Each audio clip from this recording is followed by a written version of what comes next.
So we are now class on the fifth example. In this one, we'll illustrate determining or calculating the work required in pumping fluids out of the tank. So on the top of the tank.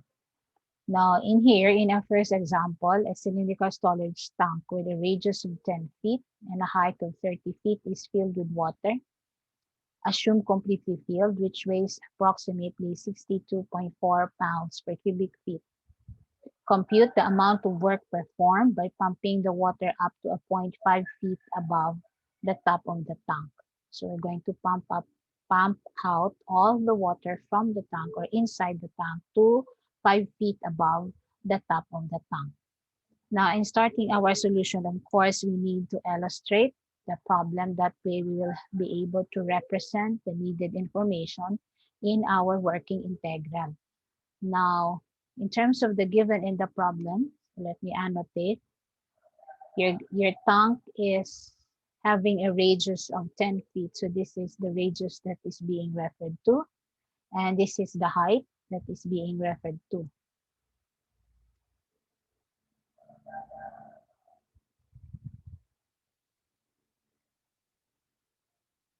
So this is the height of our tank. Now, the 62.4 pounds per cubic feet I will write here is the density of water.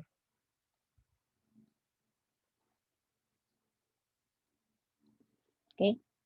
Now, it is required that we will pump out of the tank all the water up to 5 feet above the top of the tank. So, based on our axis orientation, if the base of the tank is 0, then that part which is 5 feet above the tank is 35 feet from the base. So, this is our representation. So, this one is a cylinder. So, we have a cylindrical tank. And we represent our differential volume of element as a disk. So it's a disk. The face is that of a circle, and this is the thickness of the disk represented by delta yi.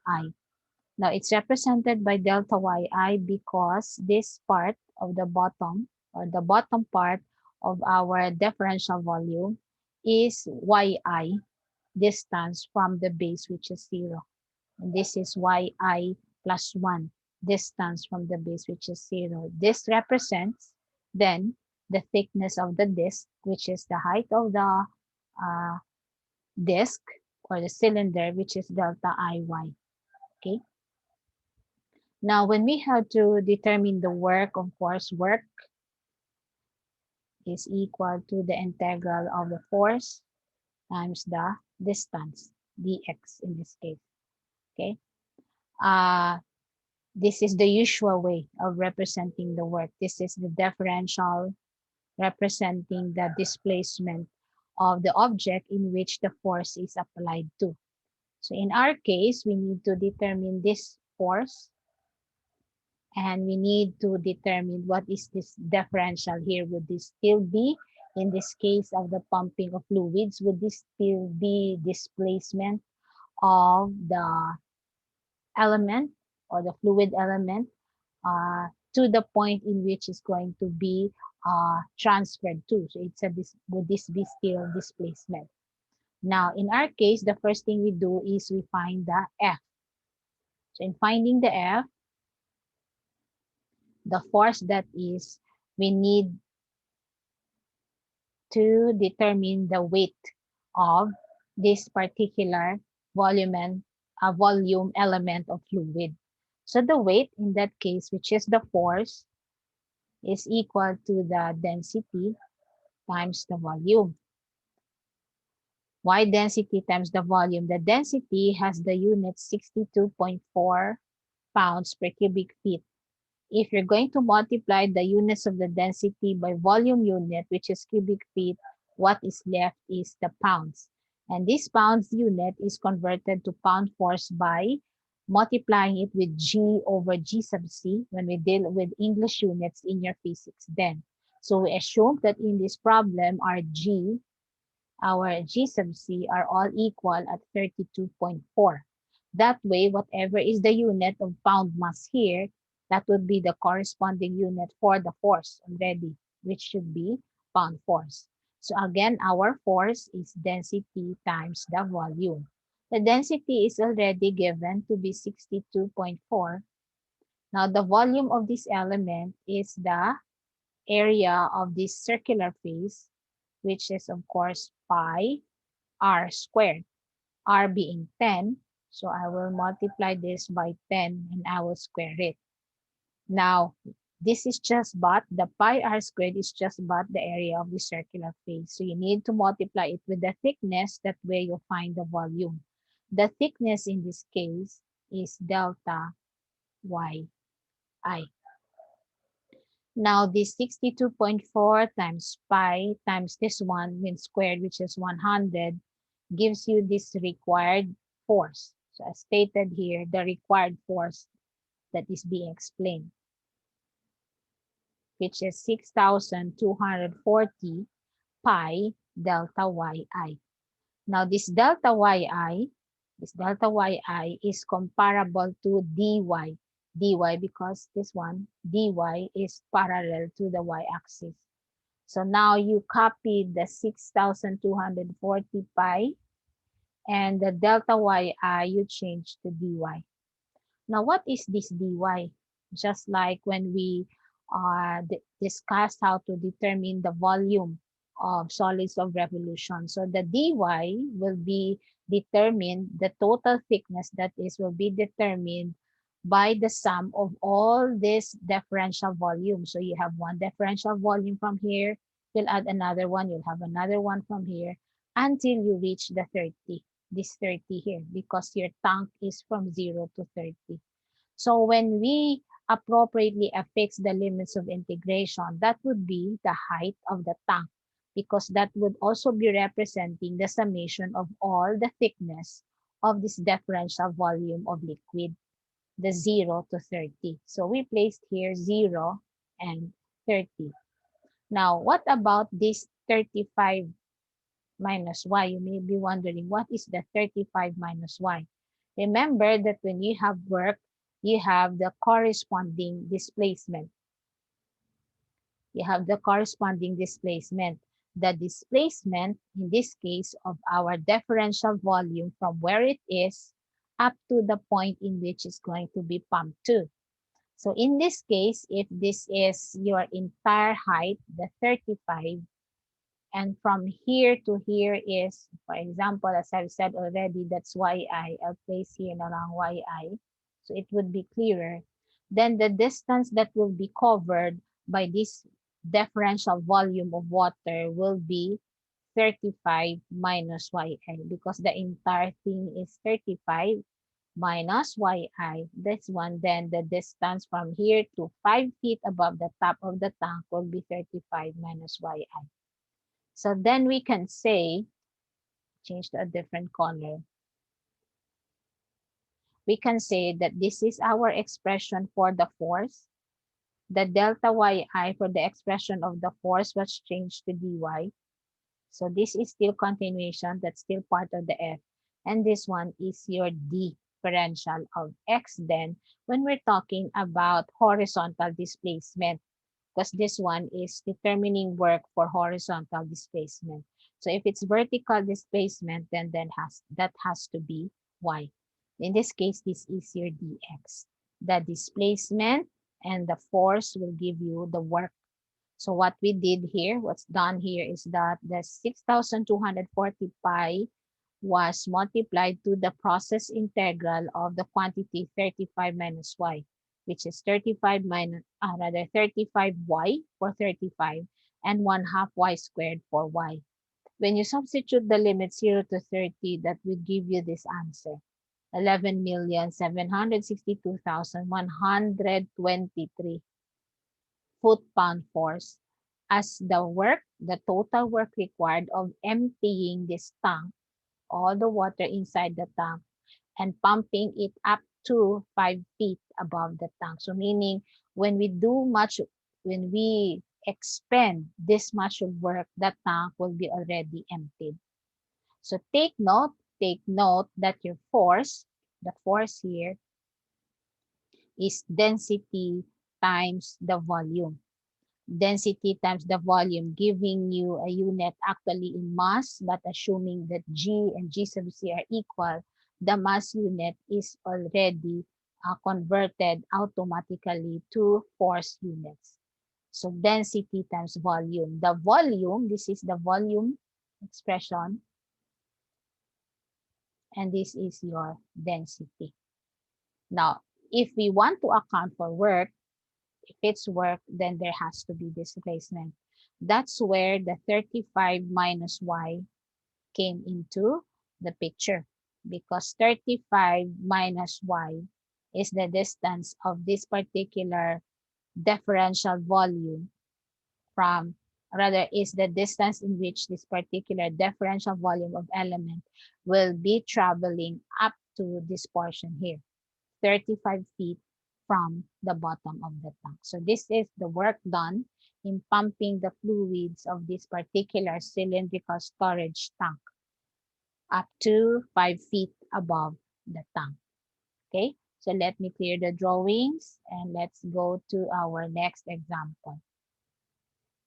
In our next example, we don't have the cylinder, but this time we have a cone. So in your solid of mensuration, you know already what a cone is. So this is how the cone look like. So we have a conical water tank and has it stopped at ground level. So this is, okay, let me annotate. So this is the ground level. So we used to write it like that to denote that that's ground level. So this is ground level. If you notice, we started our representation of the coordinate axis y on the ground level. So you have here 0, and this is now -10. We go down, that would be positive, negative. We go up, that would be positive. So a conical water tank has its top at ground level and its base 10 feet below the ground. The radius of the cone at the ground level is 2 feet. So this is the radius of the cone. The same thing with sample problem number 5. This is the density of water. So 62.4 pounds per cubic feet. And it is to be emptied by pumping the water to a spigot 3 feet above the ground level. So this is the 3 feet, 0 to 3. So you need to pump it up to 3 feet above ground level. Find the total work performed in emptying the tank. So it's actually the same question as that in the sample problem number 5. The difference is that the shape of the tank this time is that of a cone. So to start with the solution, this is our illustration. Okay. Let y represent the ground level vertical distance, and this -10 represents the bottom of the tank because 0 is our ground. The actual height of the water does not matter. We are only concerned with the distance the water travels. So we do not really need to know the height of the water, but we specifically the height of the water from the base of the conical tank, but rather we want only to know the distance that this particular water element here, another volume, differential volume of water element here, what would be the distance that it will be traveling up to the 3 feet high spigot above the ground. So the figure shows an element, a cross-sectional circle. So this is our element. The radius of the circle is variable. This radius is varying. Why is it varying? So let me draw a vertical line here to illustrate why this time our radius is varying. This is a radius here. In here, that would be a different radius and another radius. So at any differential volume of water element that you have chosen, you will have a different radius. So that is what is said here. The radius of the circle is going to vary depending on the y. So if you have a y that is near the base, the radius is smaller, but as you go farther from the base of the conical tank, your radius is increasing. up to the ground level, which is its maximum value, which is 2 feet. Okay, where was I? So the radius of the circle is variable depending on y. So when y is negative 10, the circle has a radius of 0. When y is 0, the circle has a radius of 2. So when we write it in terms of coordinate system, when y is negative 10, 0 is the radius. When y is 0, the radius is 2. Allow us to find an equation of the line that gives the radius of the cross-sectional circle as a function of y. Now, in here, we need to represent the radius, this radius here, as a function of y because the radius is dependent on the y, as I have explained already. So, the farther the y from the base of the cone, the greater the length of the radius. So, how do we find the value of, or rather, how do we find the representation of that line representing the relationship of the radius in terms of the y? So, you have these 2 points here. You just uh, determine the slope of these 2 points. So you have, I'll just write it here, you have a negative 10, 0, and another point which is 0, 2. So what is this again? So this is negative 10 is your y when radius is 0. When your radius is 2, your y is 0 because this is where we started measuring the y. So 0y for radius 2, negative 10y for radius 0. So if you solve for the slope, you have 0 minus 2 over negative 10 minus 0. So that would be a negative 2 over a negative 10, which is 1/5. This is the 1/5 that you are seeing here. Whenever you determine the slope, it's always, as was discussed in your uh, plane geometry or even in your calculus, delta y over delta x. So that's what we did. These are the y's and this is our x. Our y, our radius is dependent on the x, which is in our case here, the y. Okay? So we have 1/5. So just like in the previous sample problem, how do we determine the equation? So you have the equation of a line is given to be y is equal to mx plus b. Our y in this case is the r, and our x, m rather, is the 1/5. Our x is the y because our radius is dependent on the y. And we do not know what's the corresponding b-intercept in these equations. Just like here. How do we determine the b? You choose from any of the points that you have here. So if r is 2, your y is 0. Okay? Or you can have, if r is 0, your y is negative 10. So if you're going to substitute the coordinates 0 and 2, because that would be easier. We don't have to deal with the negative sign. Your radius is 2 and y is 0. So if you substitute a y which is 0 here, automatically this whole thing becomes 0. And this is 2. So b is equal to 2. So that is why you have this one. Okay? So if you want to determine the volume of the water, then the same as what we have done in sample problem number 5, the volume is equal to pi r squared times the, in this case, still the delta y. Because our thickness for this particular element is delta y. It's y because it's parallel to the y-axis. You substitute the r expression that you have here. So pi times 1/5 y plus 2. Of course, you need to square it.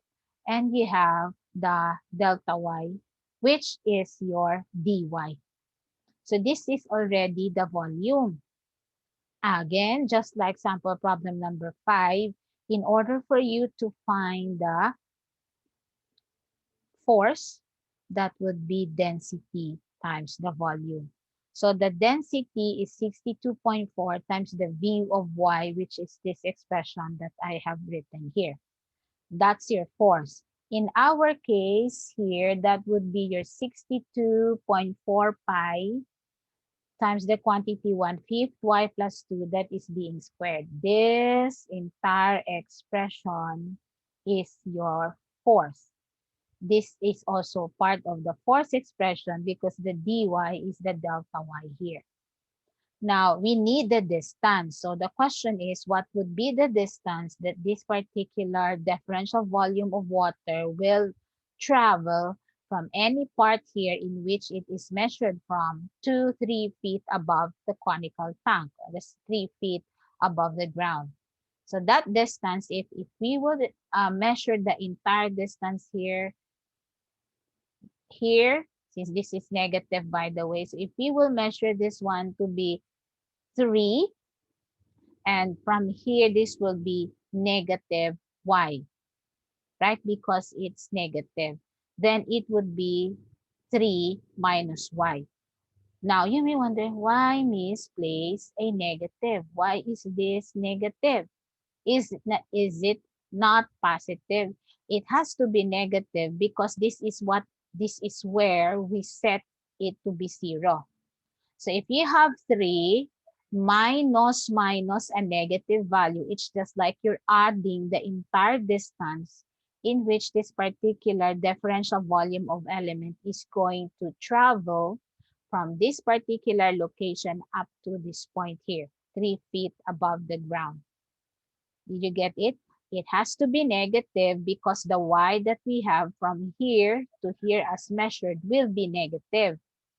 The negative subtracted from a number will become positive. So actually, you are accounting for this entire distance. 3 minus y is just like 3 plus y.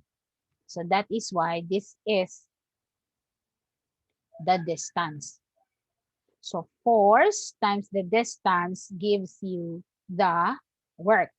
The next question is, since this is our dy, the dy, which represents the thickness of all this differential volume of water element, what would be your limit? It should not be negative 10 to 3, but only negative 10 to 0, because anyway, your water will only be until this particular portion here. The thickness of the water, differential volume of elements will only be from negative 10 to 0. You don't have any more a differential element here because anyway, your water is in here, which is negative 10 feet because it's under the ground, where ground is set to be our base location, which is 0. So that's the reason why you have here negative 10 to 0, not negative 10 to 3. Now you will just have to have this expanded, and then use power rule. So in this case, this is the expanded form of the product of this 1/5 y plus 2 quantity squared and 3 minus y. So this is the expanded form. If you do the power rule, or if you just directly have this process in your calculators, because anyhow you have the limits, the work done in pumping everything, or the work done in emptying this conical tank to a point 3 feet above it, or above the ground, is 14,376 foot-pound force. So it's really, as I will overstress it, it's really very important that we correctly represent, in this case, the volume. This is where the crucial thing is. The volume, which you will just simply multiply by the density.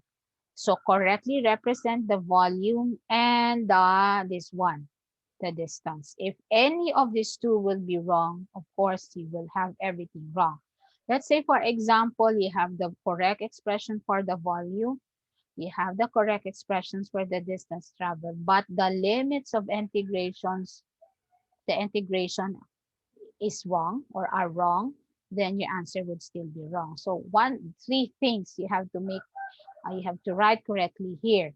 The volume expression in terms of the thickness y of the differential volume of element, and then the distance that needs to be traveled by this differential volume of element, and the limits of integration. These three are very, very important for you to come up with the correct solution to the problem. Okay, so this is how we solve it.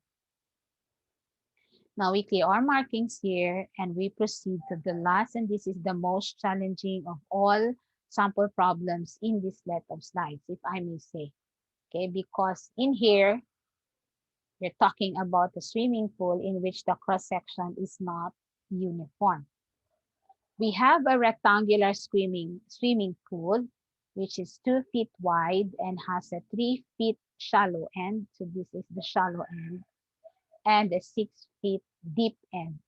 So most pool, if you envision, has a certain portion wherein kids can swim, and this is for the adults. So this is the shallow end, and this is the depth end, and the deep end. So actually, this is just but the cross section of the pool. If I will annotate here, if it's 20 feet wide, if you're going to extend it like that, this is the 20 feet that is being referred to, or I will place it here.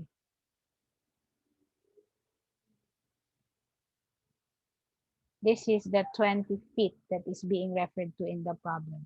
Of course, the cross-section would be at any portion would be this one. Okay? So rectangular in the sense that you have its face. If you're going to look at the top view of the pool, it's rectangular because it's 20 by 25 feet. Okay, 20 by 25 feet. It is in here in the depth of the pool that you have different depths. So you have a 6 feet shallow end, and you have a 3 feet shallow end rather, and you have a 6 feet deep end. Okay, the cross-sectional dimension of the water in the pool is given here in the figure. So this is the cross-sectional dimension. Note the dimensions are for the water, not the pool itself. So compute the amount of work performed in draining the pool. So we want to drain the pool and we want to empty it. So what would be the work done? So the purposes of this problem, our purposes for this problem will have to set y equal to 0 to represent the bottom of the pool. So this is the bottom of the pool where we have set y equal to 0, and the top to be having y equal to 6. Okay, so this is the base, the lowest part of your pool, and this is the highest part of your pool, which is having x, or rather y equal to 6. So this is y, and this is x. The figure shows here, this one, by the way, just was copied from here. The figure shows the pool oriented with this y-axis along with the two differential elements. So in our first two samples of pumping of fluids, we have one differential element. Now in here we have two. This is the first differential element, and this is the second differential element. So you may wonder why have two differential elements. It's because there's a need for us to divide the cross-section of our pool into these two portions. The rectangle here for this cross-section and the trapezoid for this section. And as such, we need two differential elements. So there's a need for us to split the cross-section of our pool into two different regions. Okay, so I will proceed now. I will clear the markings here and proceed on the next slide. So this is our pool, and I will just have this extended. That way it's still clear to you that we're talking about the pool.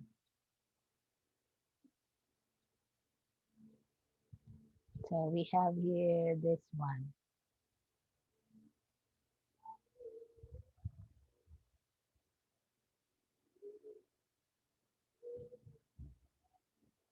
Okay, so this is our 20 feet. This is 20 feet, and this is This is only 15. This is understood to be 25. Okay, so that's our pool. I just had it extended. Okay, now let's go to our process of solving this problem. The top region lies in the y interval 3, 6. So why is it 3, 6? Because our top region, let's say, we'll place here a dividing line. This is our top region. So its vertical interval or boundary is 3 to 6, where the length of the differential element, the length of this differential element is 25 feet. Okay, I have placed already the 25. The pool is 20 feet wide, so this is where the width here, which is 20. This differential element represents a slice of water with volume. So if we're going to account for the volume, that would be the area of this rectangular face times the dy. The dy in this case, I will have a different color here.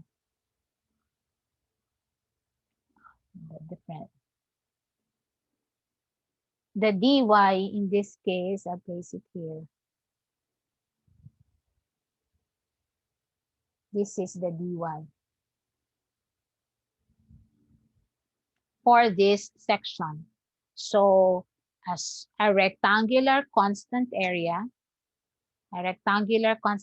of 20 by 25, and this thickness dy, and it's fixed. Okay, so that's for that section. The water is to be pumped to a height of y, which is 8. So which is 8. So the height function is, if this is 8, the entire length is 8, and this is your y. From any of the portions here, it could be starting from 3, or it could be somewhere here between 3 and 6. So that would be 8, the entire, from 0 here. That would be 8 minus y, wherever y may be on this section here. Because our differential volume here of element could be in any y position starting from 0. Then it's then the height or the displacement in which the water element will be shall I say transferred to or displaced from will be your y, your 8 minus the y. So you have it here. Okay, the water is to be pumped to a height of y equal to 8. So the height function hy or h of y is 8 minus y. The work done in pumping this top region of water is, so you have, this is the density. Now, the 500 is, where is it? Why is it 500? This 20 times 25 is the 500. This one, 500 dy is your volume. This is your density. So then that must be your force, the volume times the density, and this is your displacement or the distance in which your water element will be transferred to. So 8 minus y. This one is for the top portion. So you have the subscript T here, the top section. So 327,600. Our 20 times 25, that would be our 500 there. Now, the bottom region lies on the interval 0 to 3. So this is our bottom region. This is our upper region. So it's 0 to 3. And by the way, class, since our dy here, the dy that we have here is the thickness of this the entire thickness of this differential volume of element, your limit will be very important. I missed to mention there should be 3 to 6 because we're referring to the upper section. Now in the lower section, now this is where we have a different interval. That would be from 0 to 3. We need to compute the length of the differential element in this interval. So the length of our differential element in this section here varies. Why? Unlike this one, it's fixed at 25 feet. But in here, I will have a different color. In here, it will be changing. So you will have a shorter differential length there of your volume of fluid. You will have a longer length. So it's very important that we establish the expression for this one in terms of y because we have dy as the differential of our integral. So how do we go about it? So we need to compute the length of the differential element in the second section or in the interval 0 to 3. One end of the differential is at x equal to 0 and the other is along the line segment joining the points 10 and 0. What does this mean? You have here a 0, 0, a 0, x, 0, y, and you have here 10, 0, 10x, 0, y. Or meaning your x coordinates here is 0, your y coordinate here is 0. Your x coordinate here is 10, your y coordinate here is 0 based on our axis. So that is what is meant here. Now, so the other is along the line segment joining the points 10, 0, and 15, 3. Where is that 15, 3? Here is the 15, 3. Now, in here, we have it 15. By the way, it was set already in the original cross-section that we have here until 15. So this is 15 for a height of 3, or an x, which is equal to 15, for a y, which is equal to 3. Okay? Now, what's the purpose of setting this one? So we will have an expression of y in terms of x again, just like what we did with the sixth example. So let me write down our two sets of points. So you have a 10 and 0, and another one is 15 and 3. This is x, this is y, this is x, and this is y. If you will get the slope, that would be 0 minus 3, 10 minus 15.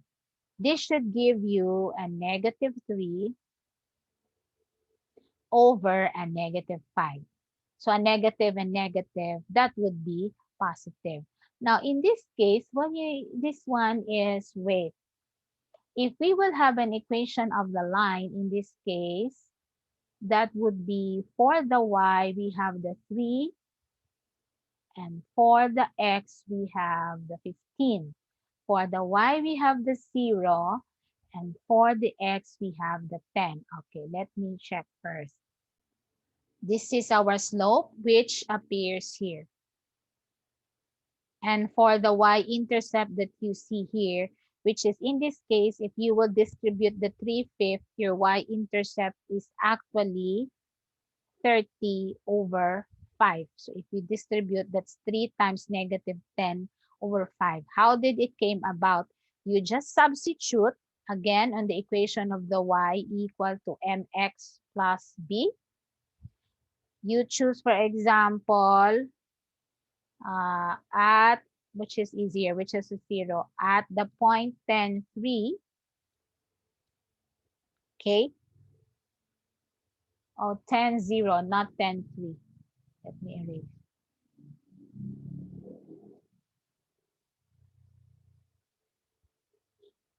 So at the point 10, 3, 10, 0,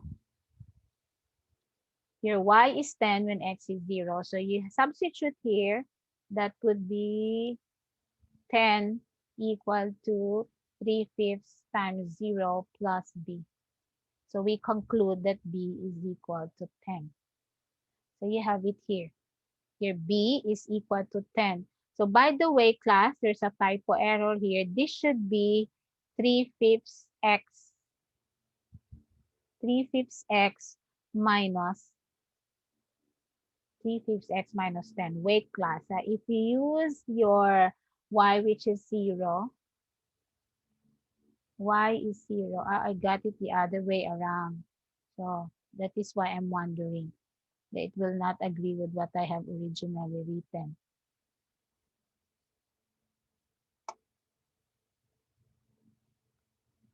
Okay, our y here is, cannot annotate anymore. Our y here, this is our coordinates would be 0 and our x is 10. So your b is negative, I'll just place the negative here, negative 30 over 5, just like how it's written here.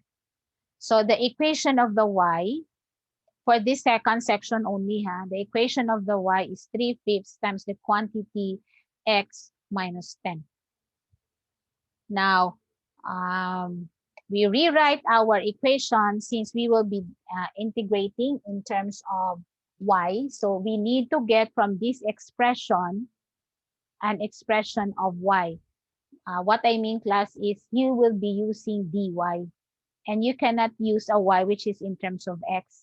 So from this formula, you rewrite an expression in terms of y. Again, I will emphasize, why not stick with this? Because if you substitute the y in your work expression later, the variable that will be appearing is x. But the differential that we have is dy. So you rewrite this expression in terms of y. So if you rewrite it, it would be this expression here. Your x will be 5/3 y plus 10. So the length of our differential element is the difference of x values from 0. Our x values in this case will be from 0x to what? That would be this one. Because this length will be varying. It could be shorter here. It could be longer in here. It could be longest in here. So you have 0 to 5/3 y plus 10 as the limit of your integration, giving the length of x being equal to 5/3 y plus 10. Now, how do this look like now? So let's go to our last slide for this particular sample problem. And this is how it will proceed.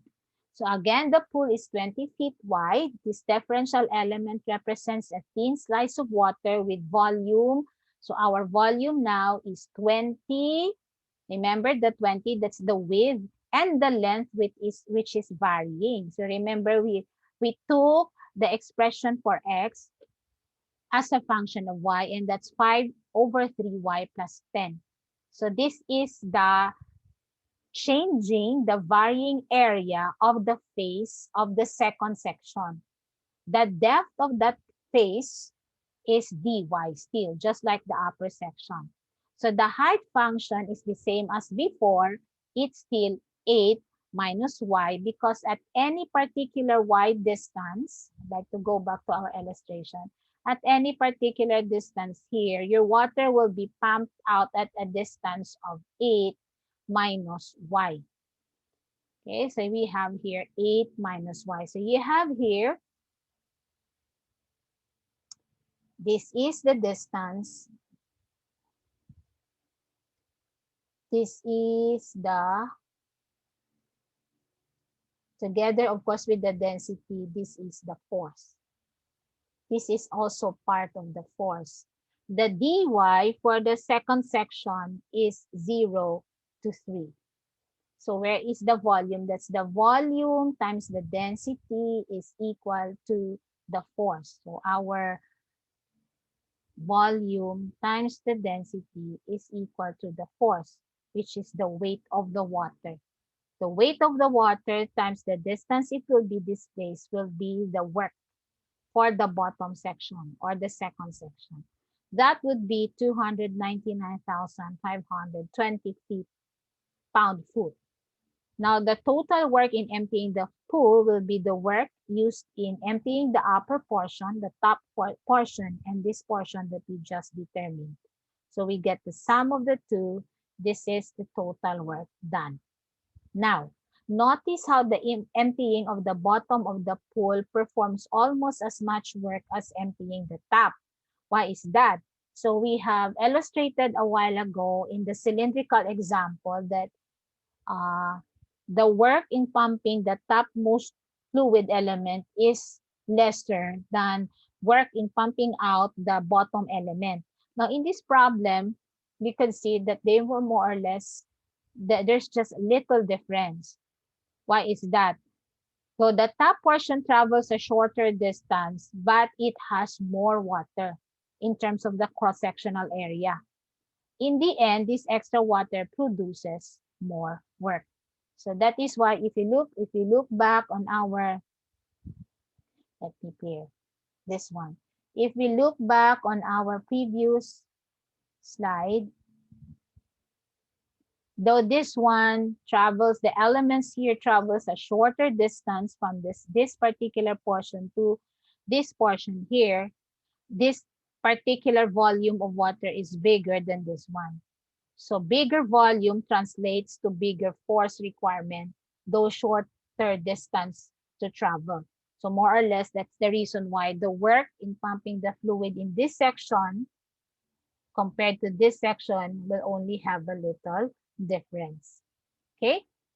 Now, if you have any questions, class, I know you may have upon listening to this recording, you can always message me in Messenger or you drop me questions in our Canvas. That way I can guide you. So far, if you're going to ask me, this is the heaviest slide uh, that I have discussed in terms of the application of the definite integral. And this is where really critical thinking is to be applied. I suggest that you read books, you read sample problems that are available online on the topic of uh, work done in pumping fluids out of containers or vessels.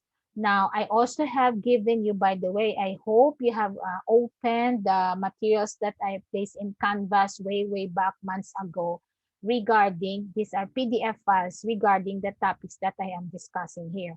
They will complement the sample problems that I'm discussing in the lectures, in the recorded lectures. That way your understanding will be full. If not, you can always, don't hesitate, you can always ask questions through our Canvas or through Messenger. So I hope you learned a lot from this second part of the slide of the topic on work. So last topic would be hydrostatic pressure. Okay, till then class, bye.